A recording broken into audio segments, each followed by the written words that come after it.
Hi, my name's Sofie. And I'm Cecilia. This is GMOs. GMO stands for Genetically Modified Organism. A GMO is an organism that is modified through gene transmission in order to achieve some desirable trait, such as drought resistance or higher yields. In the context of this course, you will mainly be looking at how crops are affected through genetic modification. GMOs are able to grow in more severe weather conditions and produce higher yields. Thus, they are often used to produce more food in developing countries where populations grow more rapidly and are often malnourished. Throughout history, GMOs were produced in one of three ways. Thousands of years ago, when our ancestors first developed agriculture, they used selective breeding to modify organisms. This was seen in species such as the dog. In the 1920s, the process of mutagenesis was developed. Mutagenesis involved treating organisms with chemicals or gamma radiation and using the survivors with desired traits for their products. Finally, in the 1970s, modern genetic engineering was developed. Modern genetic engineering is what we now associate with GMOs. This involves transferring genetic material from one organism to another by literally cutting it out of one and placing it into the other. In 1992, the Food and Drug Administration claimed they had no information showing that genetically modified foods were substantially different from conventionally grown foods. Therefore, they are safe to eat, and absolutely no safety studies were required. But internal memos made public by a lawsuit reveal that their position was staged by political representatives who were under orders from the White House to promote GMOs.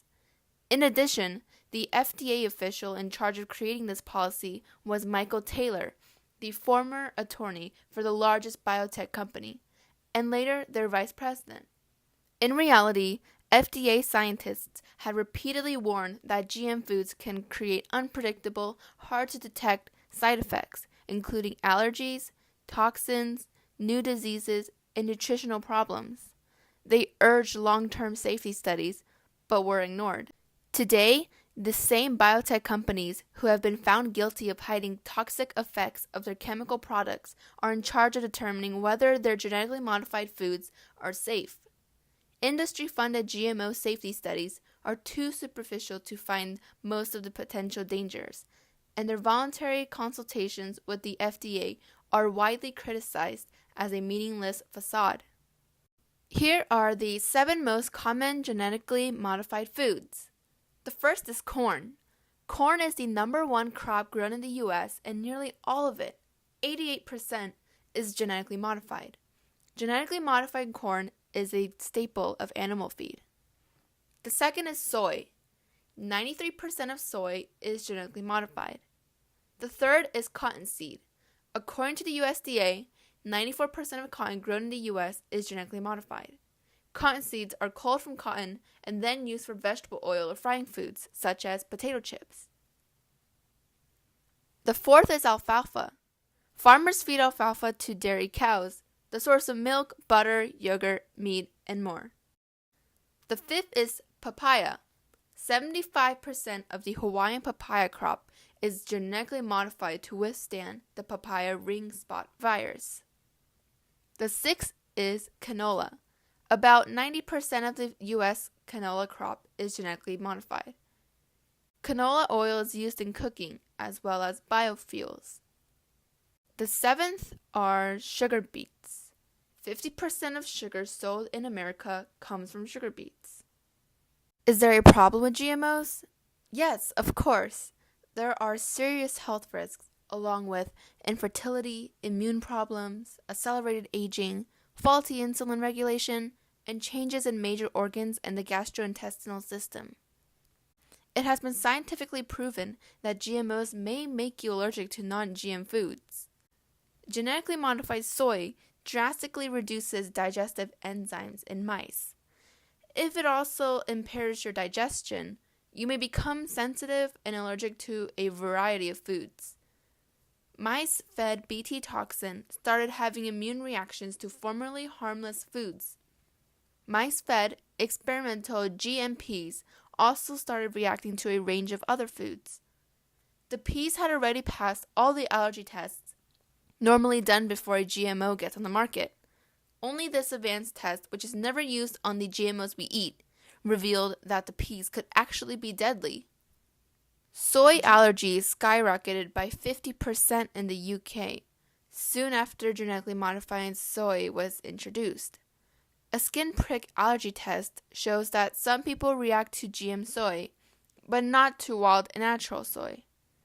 Cooked GM soy contains as much as 7 times the amount of known soy allergen. GM soy also contains a new unexpected allergen not found in wild natural soy. One court case that is prevalent to this topic is Monsanto v. Geertsen Seed Farms.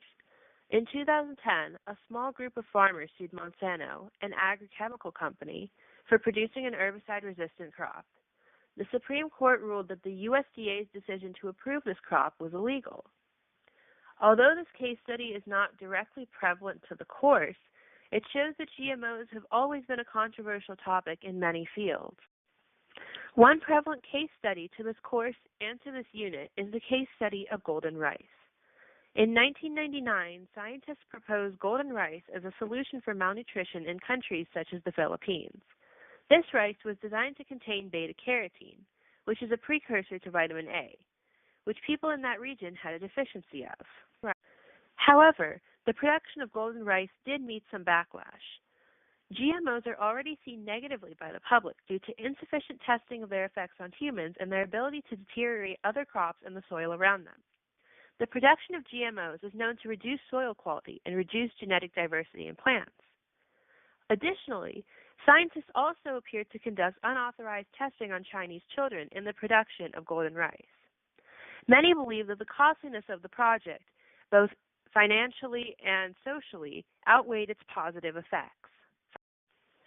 We will now go over some potential exam questions. Question 1. Which is not a benefit of genetically modified organisms? A. Decreased pesticide use. B. Increased profits. C. Increased resistance to extreme weather. D. Increased crop yield. Or E. Increased genetic diversity.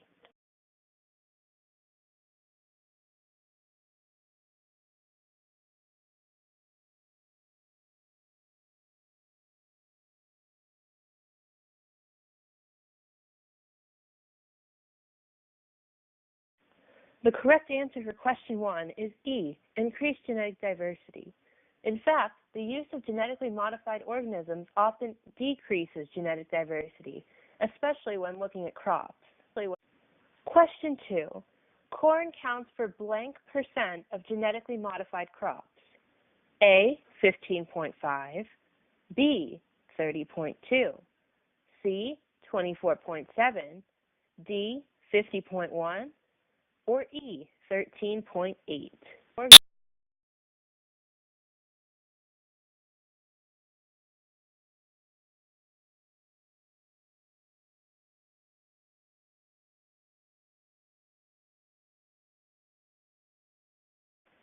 The correct answer for question 2 is C, 24.7%.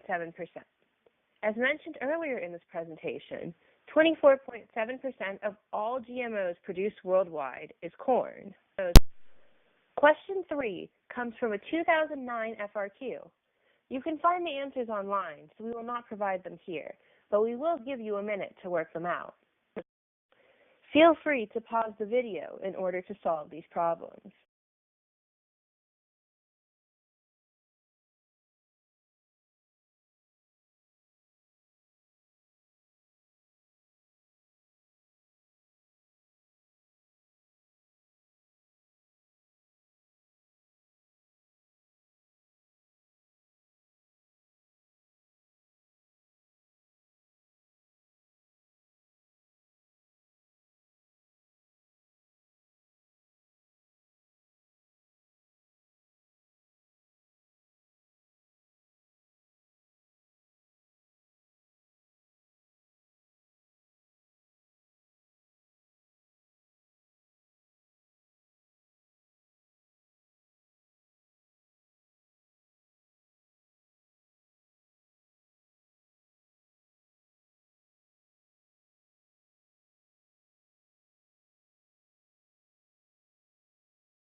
Question 4. Critics of using genetically modified organisms warn of which of the following dangers? 1. Introduction of new allergens into the food supply. 2. Loss of genetic diversity in food crops. 3. Decreases in food production worldwide. Is the answer A, 1 only, B, 2 only, C, 3 only, D, 1 and 2, or E, 1 and 3?